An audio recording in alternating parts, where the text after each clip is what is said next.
Good morning, everyone. Welcome to the third video of the Elaine Picard Create 30 Challenge. My name is Cliff Austin, and if you're interested in more of my work, you can find me at cliffaustin.com. I normally teach classes at my studio in Littleton, as well as the Curtis Center in Greenwood Village, and the various places around town, teach workshops and such. But in these trying times, I'm working here in my basement. The places where you can see some of my artwork is at Mary Williams Fine Art in Boulder, the Gallery 8369 in Grand Lake, Colorado, Creative Framing in Louisville, Colorado. And again, welcome to the third video.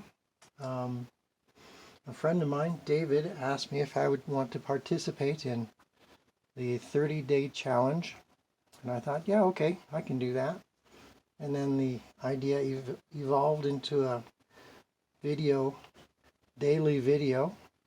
So if you can check out places such as the Curtis Art Center in Greenwood Village and my webpage, it would be awesome. This painting I'm starting today is going to be a quick one. It is a 5x7 photograph that I took a long time ago. I liked it today because it has very simple values. It has some dark shapes, some medium value shapes, and then four values, a light shape and a background sky shape. Should be fairly easy, but having said that, they sometimes aren't. Some get to be really hard and some get to be really easy, and it's not always noticeable when they let you know that happens. I normally start with a sketch. I'll do a quick little value sketch, and sometimes I'll modify that design. But in this case, I think it's pretty straightforward, and let's get right into it. I normally start with my darks, two lights, and so we'll just get some basic grid shapes going on here. I like to work with the grid, basically a tic-tac-toe shape. It helps me keep everything in proportion. It also helps me to design these pieces. So when things start to looking too plain or symmetrical, it helps me to keep things in perspective, so to speak, right? So we have this dark shape that comes across here, and instead of going right into the corner, I'm going to come off to the corner a little bit, and that'll help keep the eye from falling off that corner. And we're going to go like that, and this is all going to be dark. And we have this really interesting triangle shape that's right in here. And these tree shapes come across here and goes all the way up to there. What happens when we don't have a plan or a design, or if we just start winging it, there's the thing called cumulative error. And one piece of it will get off a little bit, and then we'll measure against other pieces, and all of a sudden one side of the painting is disproportionate from the other. So with this grid system, I can keep things in relatively similar proportions. Now, I don't want to copy the photograph, but I do want to keep the spirit of the design. That's pretty much it. That's basically all I need to go forward.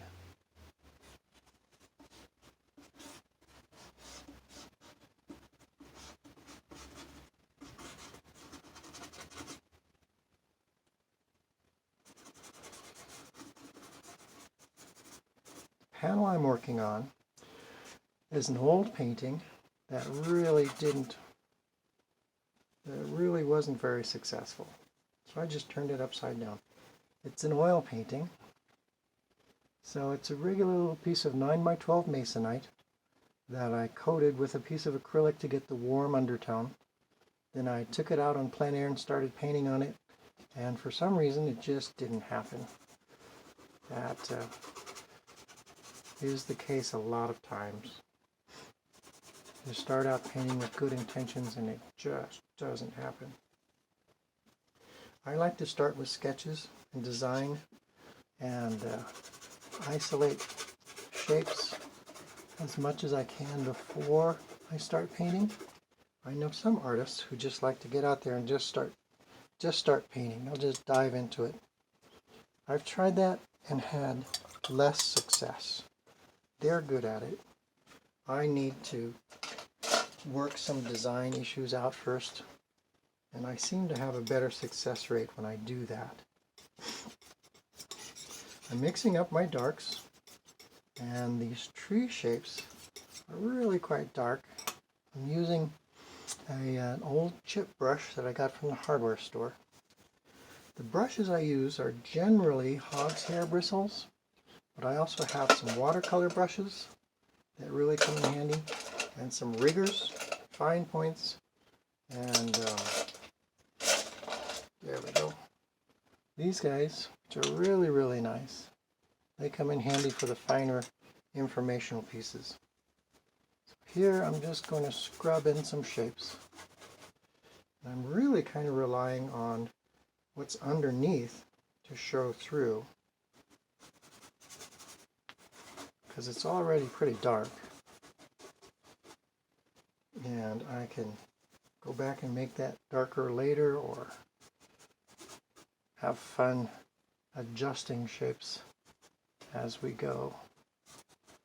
But I really don't know how dark certain things are until I have my other values and shapes in there. Shapes, shapes, shapes. My students will tell you that they get tired of hearing my voice in their head talking about shape relationships. So that's the tree shape, the tree dark shape. It's not perfect and it's just in there, but it's a good start. Other artists might like to start with a medium value, or they might start and put their darkest value in and their lightest value in to know where their boundaries are, their value boundaries are. I like to start with darks, making them very, very thin.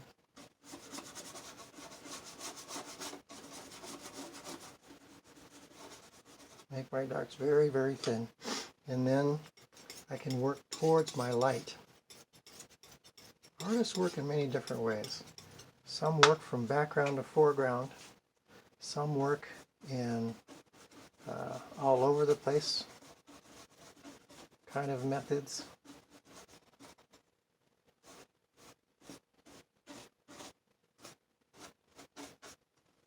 And I like to work in big shapes. All my instructors have always emphasized working with big shapes and their shape relationships.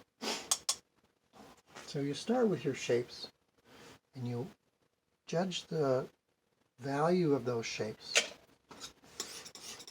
and their temperature and their color. And then you can look at their edges, how those shapes relate to each other in their edge configuration. So I've got these two dark shapes kind of going on. Let's move on to this nice gray. What are those? Those are really nice aspens, maybe? Could be willows.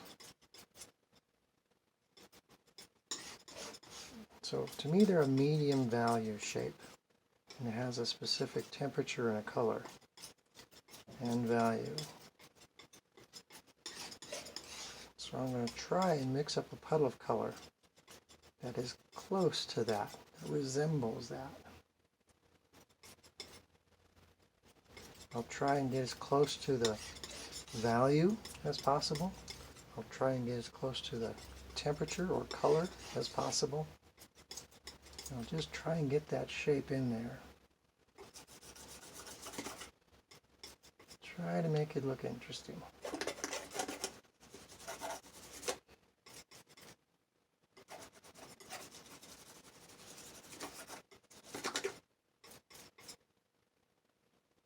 So this has got to be more forward than the other shapes. So I'm going to try and keep that a little bit warmer.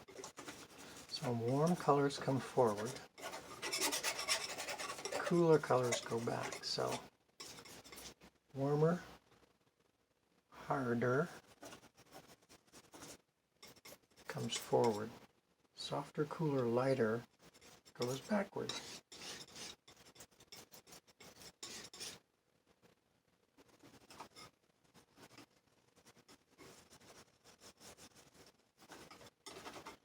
I love working with texture. This board has already been painted on, it's got brush strokes in there, and it's got kinds of neat things that are unforeseen when you start making marks on the canvas.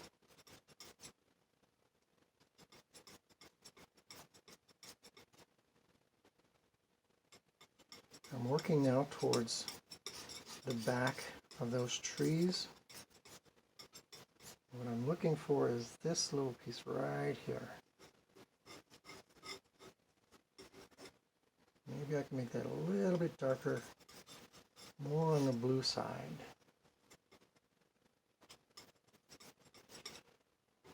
Right in there.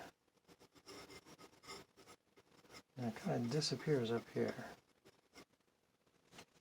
And then even behind that is a lot softer and lighter.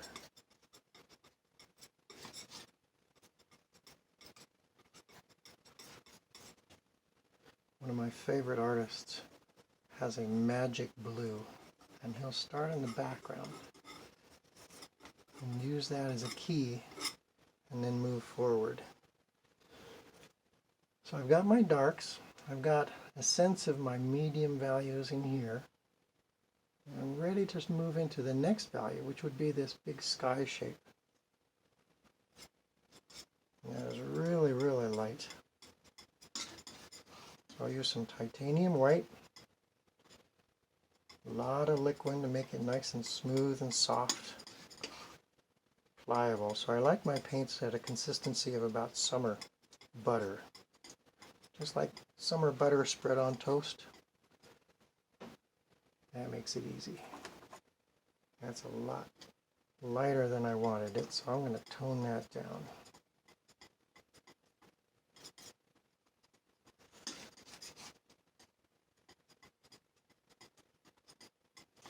That's too light, so I'm just going to bring that down like that.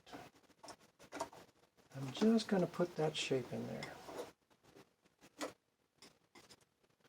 Just put that shape in there.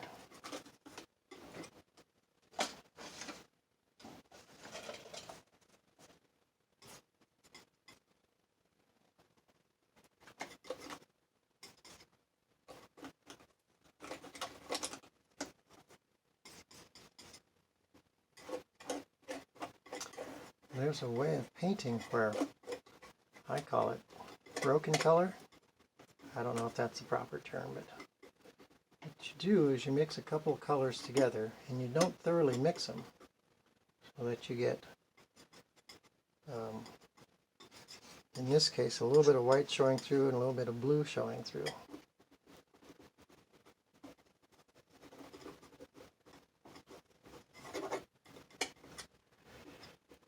The lighter values I really put on thick.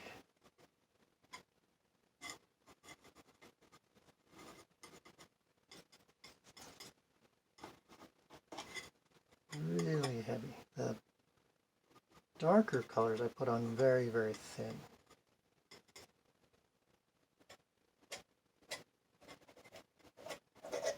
Here I'm just working some edges. Just trying to soften those edges.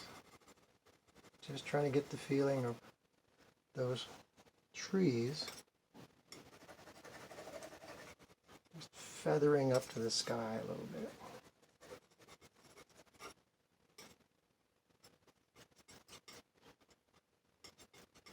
It's got some nice earth color in there.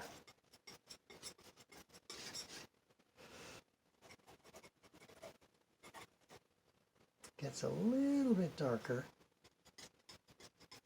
a little bit grayer towards the middle and the bottom. So I'm going to try and put some weight in there so it looks like less light is getting to the bottom in there.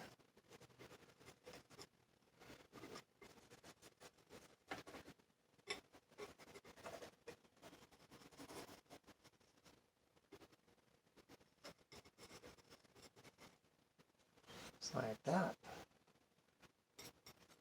And we've got the last little bit.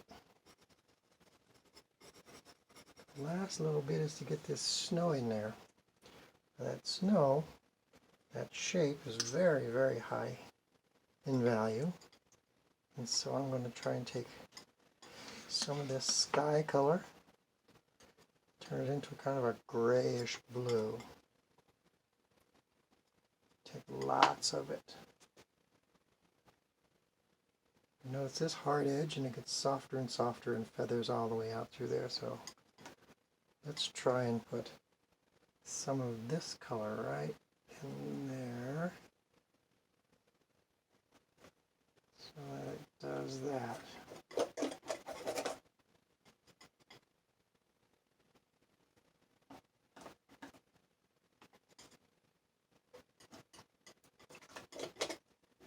If you've never used a palette knife, you ought to give it a try. It is so much fun.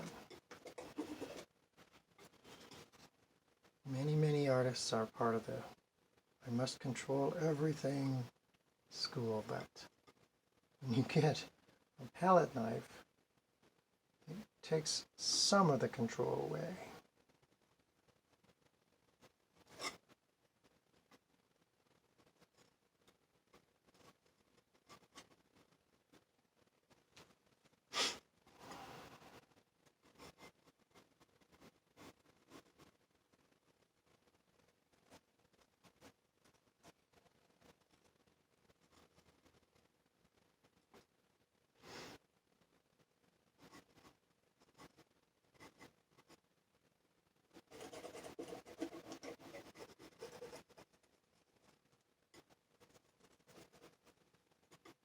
There we go. It's starting to come together. Starting to look like it's something.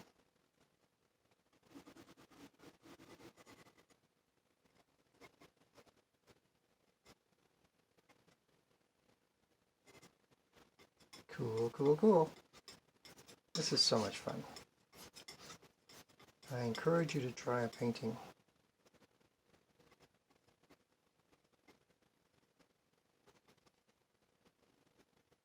With a palette knife.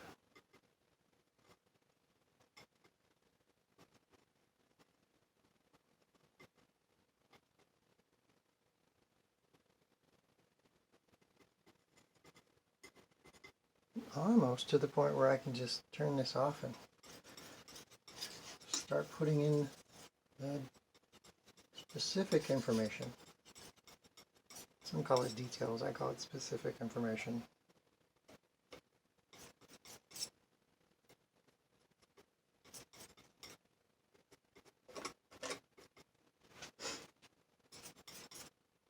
So when you're painting, you're looking at shape relationships. And you're looking at how those shape relationships work with each other. Do they talk to each other? Are they part of a plan? Can they relay a story? Do they say something interesting?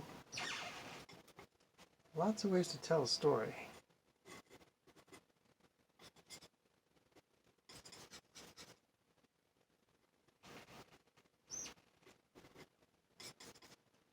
And I think that's about it for now.